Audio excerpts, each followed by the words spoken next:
Le texte que vous m'avez demandé d'étudier est un extrait du troisième livre des essais, le chapitre 6, intitulé Décoche. Il s'agit d'un essai dans lequel Montaigne va approfondir la réflexion qu'il avait déjà abordée dans le chapitre 1, dans le chapitre 31 des cannibales. Il la réaborde 8 ans plus tard, puisque Des Cannibales était publié en 1580, dès la première édition, alors que Décoche, puisqu'il fait partie du troisième livre, n'est publié qu'à partir de 1588, la deuxième édition. Cet essai est déceptif puisque on est un peu pris à partie par le titre qui ne révèle pas véritablement ce qu'il va y avoir à l'intérieur de l'essai. C'est un essai qui se met un peu lui-même en abîme puisque en fait il mène une réflexion sur l'instabilité du monde, l'instabilité de notre jugement et l'instabilité de sa propre conversation. Ici, il s'agit d'un extrait dans lequel Montaigne rapporte un fait de cruauté qui a eu lieu lors de la découverte du Nouveau Monde et fait sur lequel il réfléchit, notamment par rapport au danger que pourrait poser le motif religieux de cette cruauté. À une autre occasion, ils firent brûler vifs tous ensemble dans un même feu 460 hommes, 400 venant du peuple, 60 pris parmi les principaux seigneurs d'une province. C'étaient de simples prisonniers de guerre. C'est de même que nous tenons ces récits, car non seulement ils les avouent, mais ils s'en vantent et les prônent. Serait-ce pour témoigner de leur sens de la justice, ou de leur zèle envers la religion? Ce sont bien sûr des voix trop éloignées et trop ennemies d'une si sainte fin. S'ils avaient eu pour but de propager notre foi, ils auraient considéré qu'elle ne se répand pas par la possession de terre, mais par la possession des hommes. Et se seraient largement contentés des meurtres entraînés par les nécessités de la guerre, sans y ajouter une boucherie indistincte, comme sur des bêtes sauvages, universelles, autant que le feu et le fer l'ont permis, n'ayant à dessein épargné qu'autant d'hommes dont ils voulaient faire de misérables esclaves pour le travail et l'exploitation de leurs mines. La problématique qui guidera notre explication linéaire de ce texte sera la suivante. L'invalidité du motif religieux est-il une invalidation de la religion?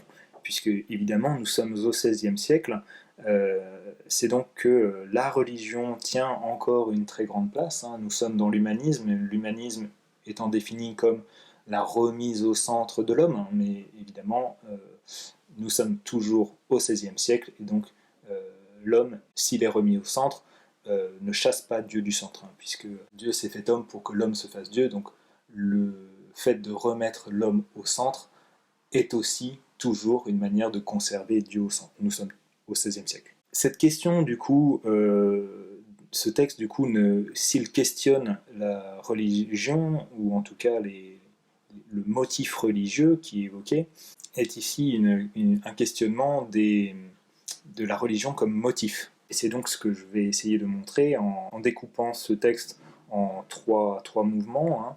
Un premier mouvement qui ira de la ligne 634 à 639, il s'en vante et les prône, qui expose le fait, massacre dont les Européens sont fiers.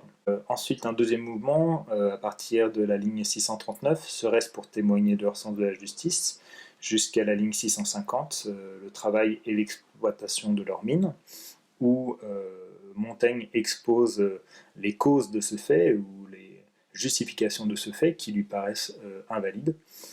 Et enfin, un troisième mouvement de la ligne 650, au point que plusieurs chefs ont été punis de mort, jusqu'à la fin du texte, dans lequel Montaigne expose le jugement qui a été fait de ces faits qui se justifient comme mauvais. Je commence ainsi le commentaire. À une autre occasion, on est donc toujours dans l'esthétique instable de l'essai, on passe du coq à l'âne. Ici, il s'agit de la fin de l'essai, on se retrouve à nouveau avec une autre anecdote qui va concerner cette fois-ci un massacre. Ils firent brûler vifs tous ensemble dans un même feu. On note la généralisation, double généralisation, tous ensemble d'une part, le même feu d'autre part. 460 hommes venant du peuple, 400 venant du peuple, 60 parmi les principaux seigneurs d'une province. On est véritablement ici dans, non pas une exagération, puisque ces nombres sont manifestement justes, mais dans une démesure totale, puisque cela fait remettre en perspective la taille du feu qu'il faudrait pour brûler 460 personnes. Le il dont on parle prend le lecteur au dépourvu avec ce découpage-là, puisque le lecteur de ces essais sur le Nouveau Monde, est habitué à ce que la troisième personne du pluriel soit en fait le pronom par lequel on représente les Indiens, les Européens étant plutôt associés au pronom personnel première personne. Mais cela est intéressant puisque dans ce choix-là, le il attribue finalement à ces Européens des caractéristiques du barbare qui ont été remises en question, remises en perspective à travers l'intégralité de ces deux essais sur le Nouveau Monde. Ce sont donc bien des barbares, mais des barbares européens, qui, comme il le dit dans l'essai sur les cannibales, mangent les hommes vivants par la torture, par le fait qu'ils les fassent rôtir, c'est bien le cas ici, qu'ils les fassent rôtir, qu'ils les fassent brûler vifs. On retrouve le présentatif, c'était de simples prisonniers de guerre, tour présentatif qui va avoir pour but de remettre en perspective à la fois la considération qu'en ont les meurtriers et celle qu'en a Montaigne par l'intégration du caractère subjectif dans l'adjectif antéposé simple prisonnier de guerre. C'est d'eux-mêmes que nous tenons ces récits.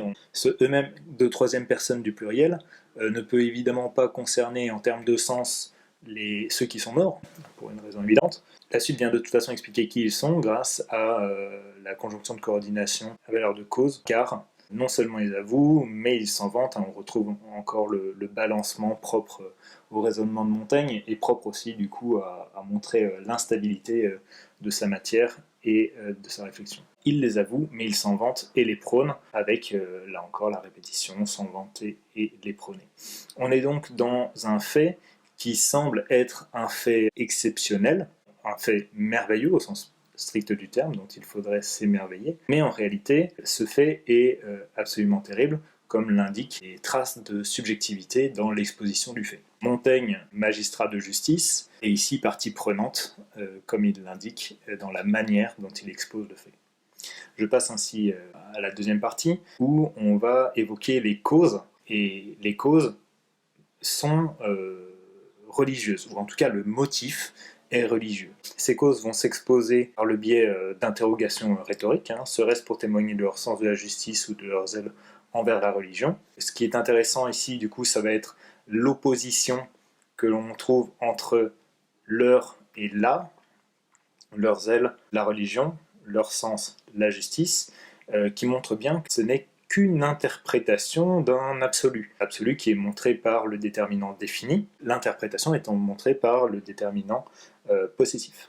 Leur sens n'est qu'un sens et n'est pas la justice. Leur zèle n'est qu'un zèle, mais n'est pas la religion.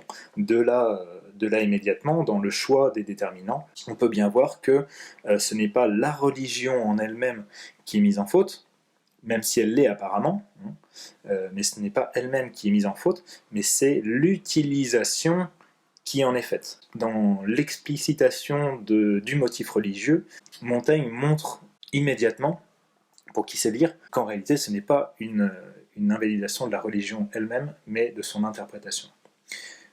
Réponse à ces questions rhétoriques, ce sont bien sûr des voix trop éloignées, trop ennemies d'une si sainte fin. Le vocabulaire de la religion est bien ici présent, avec évidemment l'adjectif sainte antéposé, l'idée de fin aussi, qui fait référence à la fois à la finalité, le but de l'opération, mais qui est aussi une référence aux fins dernières, dans un principe eschatologique, puisqu'il s'agit bien du salut de l'humanité, puisque c'est ce qui semble être évoqué dans ce massacre. S'ils avaient eu pour but, la troisième personne du pluriel désigne toujours les Européens qui ont commis ces massacres, qui sont donc considérés par le pronom comme des barbares.